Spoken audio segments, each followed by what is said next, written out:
O chão começa a tremer às 9h40 da manhã. Dentro da igreja de São Roque, centenas de fiéis ajoelhados diante do altar sentem as primeiras vibrações. Os candelabros oscilam. As chamas das velas desenham sombras nervosas nas paredes cobertas de ouro. Um padre ergue o cálice no momento exato em que o teto de madeira entalhada emite um estalo profundo. Em segundos, o estalo se transforma em rugido. O mármore do piso racha em linhas que se espalham como veias. Pessoas tentam correr, mas o chão se move em ondas. A porta principal desaba antes que alguém consiga alcançá-la.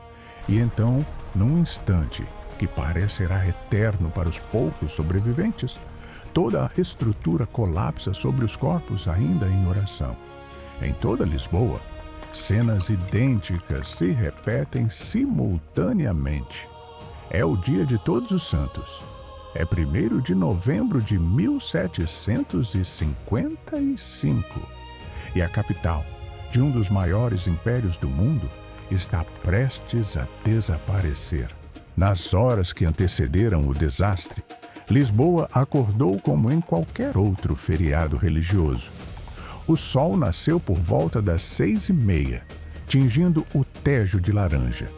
Pescadores já trabalhavam no rio desde antes do amanhecer, preparando redes e conferindo embarcações. Nas ruas estreitas da Baixa, padeiros acendiam fornos para o pão do dia. O cheiro de lenha queimada se misturava ao aroma do café que chegava das colônias. Lisboa era, naquele momento, uma das cidades mais ricas da Europa. O ouro brasileiro fluía pelo porto em quantidades que pareciam inesgotáveis. Diamantes de Minas Gerais adornavam as coroas de meio continente. Especiarias da Índia e sedas do Oriente enchiam os armazéns da Ribeira. A cidade tinha cerca de 270 mil habitantes, mais do que a maioria das capitais europeias. O rei Dom José I havia deixado o Palácio da Ribeira na noite anterior para passar o feriado em Belém, alguns quilômetros rio abaixo. A família real pretendia assistir à missa numa capela menor, longe do tumulto do centro. Essa decisão, aparentemente trivial, salvaria a vida do monarca. No palácio abandonado, criados preparavam os aposentos para o retorno previsto para o dia seguinte. Nos andares superiores, a biblioteca real guardava manuscritos insubstituíveis, mapas das rotas marítimas portuguesas e registros de séculos de história. Tudo viraria cinzas antes do anoitecer. Por volta das 9 da manhã, os sinos de dezenas de igrejas começaram a tocar, chamando os fiéis para a missa solene de Todos os Santos. Era um dos dias mais importantes do calendário católico, quando se honrava a memória de todos os santos e mártires. As famílias vestiam suas melhores roupas. Nobres desciam de carruagens diante das portas de catedrais. Comerciantes fechavam lojas para cumprir a obrigação religiosa. Mendigos se posicionavam nas escadarias esperando esmolas. Crianças corriam entre os adultos, alheias à solenidade que as cercava. Os templos lotavam rapidamente. Milhares de velas eram acesas em homenagem aos mortos. O incenso subia em nuvens densas e ninguém, absolutamente ninguém, suspeitava do que aconteceria nos próximos minutos. O primeiro tremor durou cerca de 2 minutos. Para quem estava dentro das igrejas, pareceu uma eternidade. O subsolo de Lisboa rugiu como se um animal imenso despertasse debaixo da cidade. As ondas sísmicas chegaram do oceano, onde a falha entre as placas tectônicas africana e euroasiática havia se rompido a cerca de 200 quilômetros da costa portuguesa. A magnitude estimada pelos geólogos modernos varia entre 8,5 e 9 na escala Richter, tornando-o um dos terremotos mais poderosos já registrados na história europeia. O epicentro subaquático significava que a destruição viria em ondas sucessivas, cada uma trazendo um tipo diferente de morte. As construções de Lisboa não foram projetadas para resistir a tremores dessa intensidade. Prédios de 4 e 5 andares, com estruturas de madeira e paredes de alvenaria irregular, começaram a tombar como peças de dominó. Ruas inteiras desapareceram sob montanhas de escombros. O Palácio da Ribeira, símbolo do poder real, desmoronou sobre seus próprios alicerces. A Casa da Ópera, inaugurada apenas 7 meses antes, com capacidade para 1.200 pessoas, virou um amontoado de vigas e pedras. O Hospital Real de Todos os Santos, o maior da cidade, colapsou com centenas de pacientes ainda em seus leitos. O arquivo da Torre do Tombo perdeu documentos que remontavam à fundação de Portugal. Registros de navegação, tratados internacionais, certidões de nascimento de gerações inteiras viraram pó em segundos. Nas igrejas, a tragédia assumiu proporções bíblicas. Eram centenas de templos espalhados pela cidade, todos lotados no momento exato do tremor. Tetos desabaram sobre congregações ajoelhadas. Paredes esmagaram famílias inteiras. O peso das torres sineiras arrastou estruturas para baixo, criando crateras onde antes havia naves centrais. Os que conseguiram escapar dos edifícios encontraram as ruas bloqueadas por destroços. Muitos sobreviventes do primeiro colapso morreram soterrados minutos depois, quando réplicas derrubaram o que ainda restava de pé. O ar se encheu de poeira tão densa que obscurecia o sol. Gritos de socorro vinham de todas as direções, mas poucos tinham como ajudar. O caos era absoluto. E então veio a água. Aproximadamente 40 minutos após o primeiro tremor, sobreviventes que haviam fugido para as margens do Tejo notaram algo estranho. O rio começou a recuar. O leito expôs lama, embarcações encalhadas e objetos que normalmente ficavam submersos. Alguns, movidos pela curiosidade ou pela busca de objetos de valor, desceram até a área recém-descoberta. Foi um erro fatal. O recuo da água era o prenúncio do tsunami. Minutos depois, uma parede líquida de aproximadamente 6 metros de altura avançou sobre a cidade. A onda varreu o cais, arrastou navios para dentro das ruas, invadiu casas e igrejas já destruídas pelo terremoto. Pessoas que haviam sobrevivido aos desabamentos foram engolidas pela correnteza. Corpos se misturaram a destroços, móveis, animais mortos e mercadorias dos armazéns destruídos. O terreiro do Paço, a grande praça à beira-rio, desapareceu sob metros de água salgada. O tsunami não veio em uma única onda. Pelo menos 3 ondulações principais atingiram a costa portuguesa nas horas seguintes, cada uma causando novas mortes entre os que tentavam se aproximar da água. A área baixa da cidade, justamente a mais densamente povoada e comercialmente ativa, foi completamente inundada.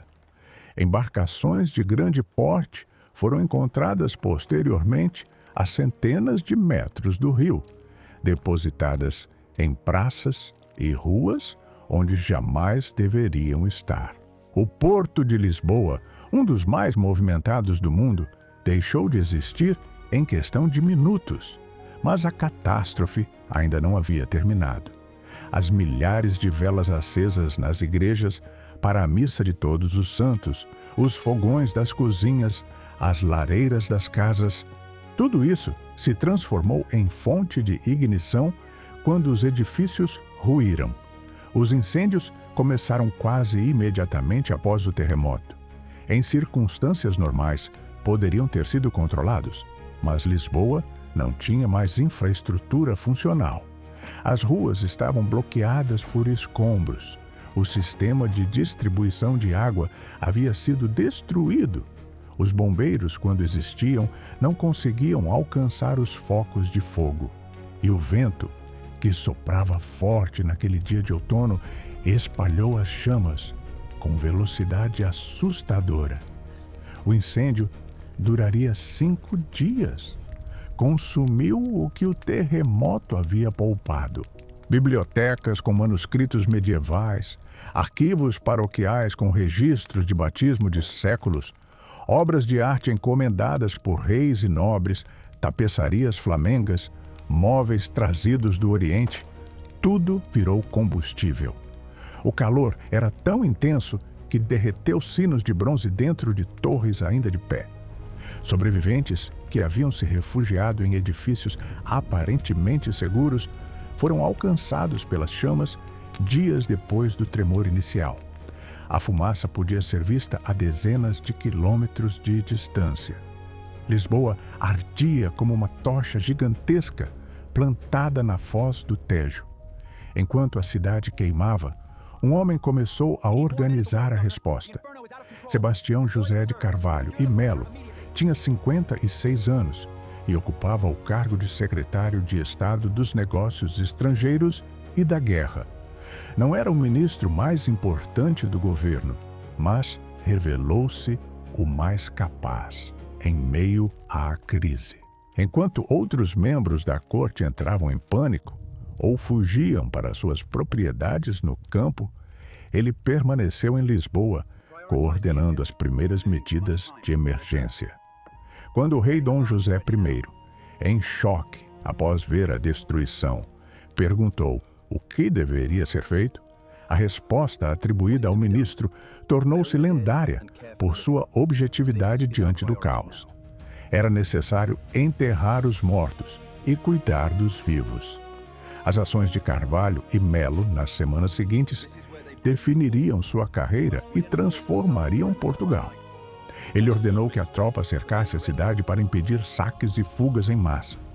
Estabeleceu pena de morte para quem fosse flagrado roubando entre os escombros, e as execuções foram rápidas e públicas, com corpos de ladrões expostos em forcas improvisadas, como advertência. Requisitou todos os barcos disponíveis para transportar cadáveres para alto mar, onde eram lançados ao oceano com pesos amarrados para evitar que flutuassem de volta. A decisão era brutal, mas pragmática. Os milhares de corpos em decomposição ameaçavam causar epidemias que matariam ainda mais gente do que o próprio terremoto. Ele também tomou medidas para evitar o colapso econômico. Tabelou preços de alimentos para impedir especulação. Proibiu que qualquer navio deixasse o porto sem autorização, garantindo que os suprimentos permanecessem disponíveis. Confiscou grãos armazenados em navios ancorados e os distribuiu à população. Mobilizou o exército para montar acampamentos provisórios nos arredores da cidade, onde dezenas de milhares de desabrigados puderam encontrar abrigo e comida. Em meio ao desespero, criou uma estrutura rudimentar de administração de emergência que funcionou com eficiência surpreendente para a época. Nas semanas seguintes, Carvalho e Melo organizou o que pode ter sido o primeiro levantamento sistemático de desastres naturais da história. Enviou questionários a todas as paróquias de Portugal, perguntando sobre os efeitos do terremoto. A que horas começou, quanto durou, quantas casas caíram, quantas pessoas morreram, se houve alterações em fontes e poços, se animais demonstraram comportamento estranho antes do tremor. As respostas, compiladas e analisadas, forneceram um panorama detalhado da catástrofe e influenciaram o desenvolvimento posterior da sismologia como ciência. Era uma abordagem racional, metódica e iluminista, aplicada a um evento que muitos interpretavam em termos puramente religiosos. O terremoto de Lisboa provocou uma das maiores crises teológicas da história do cristianismo europeu. Aconteceu no dia de Todos os Santos, no momento exato em que os fiéis estavam nas igrejas. Matou mais pessoas em lugares de culto do que em qualquer outro tipo de edificação. Como explicar que um Deus justo e misericordioso permitiria tal massacre justamente entre aqueles que o adoravam? Os padres jesuítas pregavam que era um castigo divino pelos pecados de Portugal, em particular pela ganância gerada pelo ouro brasileiro e pela devassidão moral da corte. Outros religiosos argumentavam que a catástrofe era um sinal do fim dos tempos profetizado no Apocalipse. Os filósofos iluministas, por outro lado, viram no desastre uma oportunidade de questionar a própria ideia de providência divina. Voltaire escreveu um longo poema sobre o terremoto em que atacava o otimismo filosófico de Leibniz. A noção de que vivemos no melhor dos mundos possíveis. Como poderia ser o melhor mundo possível aquele em que crianças inocentes morriam esmagadas enquanto rezavam? 3 anos depois, Voltaire publicaria Cândido, sua obra mais famosa, onde a sátira ao otimismo atinge seu ponto máximo. O protagonista passa por Lisboa durante o terremoto, testemunha os horrores e ouve um filósofo tentar explicar que tudo acontece para o bem. A ironia é devastadora. Immanuel Kant, então um jovem professor de geografia em Königsberg, escreveu 3 ensaios sobre o terremoto de Lisboa em 1756. Foram seus primeiros textos a alcançar ampla circulação e mostravam uma tentativa de explicar o fenômeno em termos naturais, sem recorrer à intervenção divina. Kant especulou sobre cavernas subterrâneas cheias de gases inflamáveis que teriam explodido, causando os tremores. A teoria estava errada, mas o método era revolucionário. Buscar causas físicas para eventos que tradicionalmente eram atribuídos à vontade de Deus. Jean-Jacques Rousseau também entrou no debate, argumentando que a culpa pelas mortes não era de Deus nem da natureza, mas dos homens que construíram cidades densas e vulneráveis. Se as pessoas vivessem dispersas pelo campo, argumentou ele, o terremoto teria causado muito menos vítimas. Em Portugal, o debate teológico teve consequências políticas. Carvalho e Melo, que mais tarde receberia o título de Marquês de Pombal, usou a catástrofe para consolidar seu poder e atacar seus inimigos. Os jesuítas, que o criticavam e tinham enorme influência sobre a nobreza e a educação, tornaram-se alvos de uma campanha sistemática. Pombal os acusou de conspirar contra a coroa, de enriquecer ilicitamente nas colônias e de obstruir as reformas necessárias. Em 1759, a Companhia de Jesus foi expulsa de Portugal e de todos os territórios do Império. Seus bens foram confiscados. Padres foram presos ou deportados. Era o início de uma onda que varreria os jesuítas de toda a Europa católica nas décadas seguintes. A reconstrução de Lisboa foi concebida como um projeto de engenharia e planejamento urbano sem precedentes. Pombal confiou a tarefa ao engenheiro militar Manuel da Maia e ao arquiteto Eugênio dos Santos. Eles desenharam uma cidade completamente nova, sobre as ruínas da antiga. As ruas estreitas e tortuosas da Lisboa medieval deram lugar a uma malha ortogonal de avenidas largas e quarteirões regulares. Os novos edifícios seguiam normas rigorosas de altura e estilo, criando uma uniformidade visual que ainda hoje define o centro de Lisboa. Mas a inovação mais importante era invisível, uma estrutura interna de madeira flexível, apelidada de gaiola pombalina, projetada para absorver tremores sem colapsar. Era arquitetura antissísmica, desenvolvida 2 séculos antes de o termo existir. O sistema foi testado de forma macabra. Conta-se que os engenheiros construíram protótipos em escala e ordenaram que soldados marchassem ao redor deles para simular vibrações. Os edifícios que resistiam eram aprovados. Os que caíam eram redesenhados. A Nova Lisboa seria não apenas bela, mas resiliente.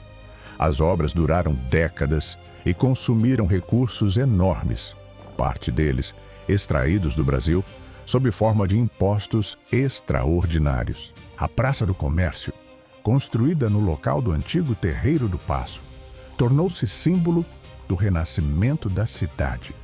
No centro da praça, uma estátua equestre de Dom José I olha para o Tejo, como se desafiasse as águas que um dia devastaram o local. O impacto do terremoto no Império Português, especialmente no Brasil, foi profundo e duradouro. Para financiar a reconstrução, a coroa aumentou a pressão fiscal sobre as colônias. A derrama, cobrança forçada de impostos atrasados sobre o ouro, tornou-se mais rigorosa. O controle sobre o contrabando se intensificou. Funcionários reais chegaram com ordens de extrair cada vez mais riqueza de Minas Gerais, Rio de Janeiro e Bahia. Parte do ressentimento, que explodiria décadas depois na Inconfidência Mineira e em outros movimentos de contestação, tinha raízes na ganância metropolitana pós-terremoto. Lisboa precisava de dinheiro para renascer, e o Brasil pagaria a conta. O número exato de mortos no terremoto de Lisboa nunca foi determinado com precisão. As estimativas variam entre 10 mil e 100 mil pessoas, dependendo da fonte e do método de cálculo. O número mais aceito pelos historiadores modernos gira em torno de 30 a 40 mil mortos, apenas em Lisboa, com mais alguns milhares em outras partes de Portugal, Espanha e norte da África. O tsunami atingiu as costas do Marrocos, causando destruição em cidades como Tanger e Agadir. Ondas foram registradas até na costa da Irlanda e nas Antilhas, atravessando o Atlântico em poucas horas. Era um desastre de escala verdadeiramente global. A catástrofe transformou para sempre a forma como a Europa pensava sobre a natureza, sobre Deus e sobre o papel do Estado diante de tragédias. Antes de Lisboa, desastres naturais eram geralmente interpretados como punições divinas, que deviam ser aceitas com resignação e penitência. Depois de Lisboa, começou a ganhar força a ideia de que os humanos poderiam e deveriam se proteger contra a fúria da natureza através da ciência, da engenharia e do planejamento. O terremoto não matou Deus, como alguns afirmam, mas certamente enfraqueceu a noção de que tudo acontecia por vontade divina. Abriu espaço para uma visão de mundo em que os humanos eram responsáveis pelo próprio destino.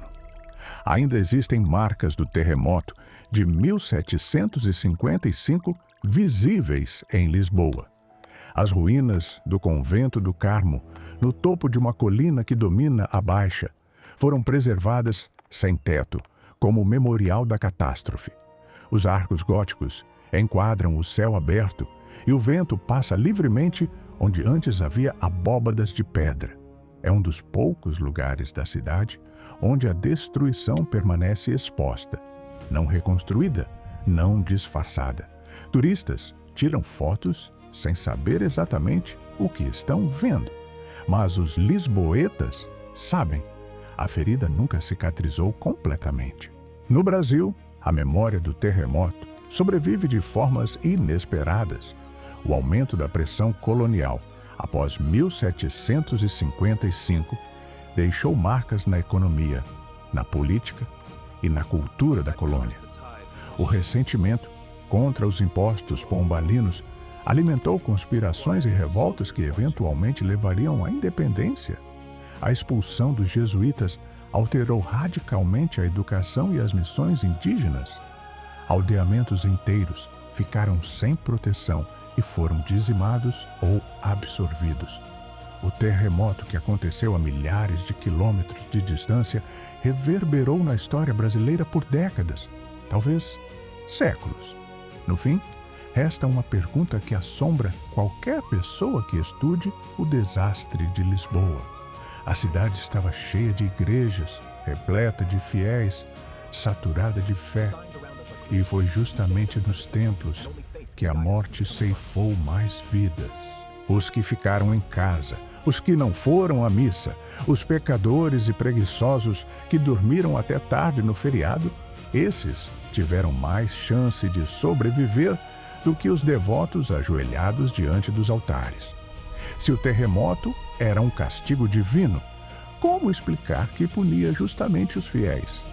Se era um acaso da natureza, sem propósito ou significado, como aceitar que o universo é indiferente ao sofrimento humano?